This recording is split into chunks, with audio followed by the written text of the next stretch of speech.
Master Leon a P-Fire Mvura vaneshotire ipapo nomara Mwenyaranzi botso iri soma Iwe tala Ketoitira kafura ziso Toda kuona forward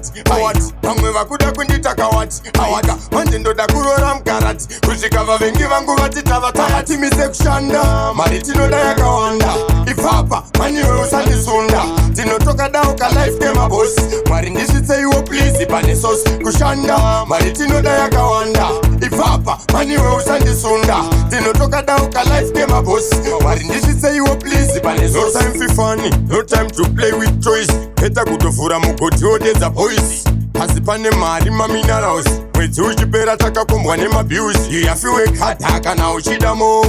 Hatingarambe tiri pamenimo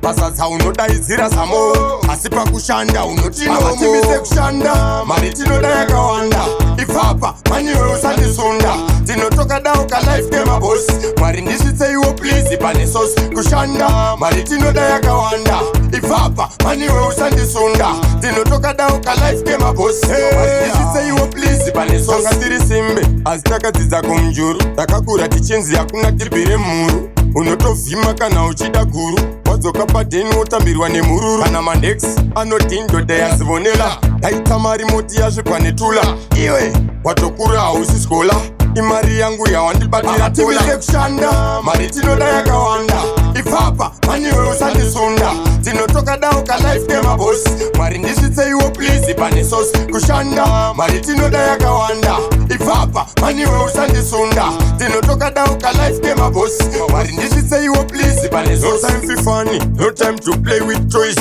Heta kutofura mugoti odedza boys Asi pane mari maminerals Mwedzi uchipera takakombwa nemabiusi Yafiwe kata kana uchidamo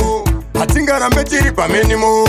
Pasatsa unodaidzira samo Asi pakushanda unotino Avatimise kushanda Mari tinoda yakawanda Ifapa maniwe usandisunda Tinotoka dao ka life kema boss Mwari ndishitse iwo please pane sauce Kushanda Mari tinoda yakawanda Ifapa maniwe usandisunda Tinotoka dao ka life kema boss Mwari ndishitse iwo please pane sauce Kushanda Mari tinoda yakawanda Ifapa maniwe usandisunda Tinotoka dao ka life kema boss Mwari ndishitse iwo please pane sauce Kushanda Mari tinoda yakawanda Ifapa maniwe usandisunda Tinotoka dao ka life kema boss Mwari ndishitse iwo please pane sauce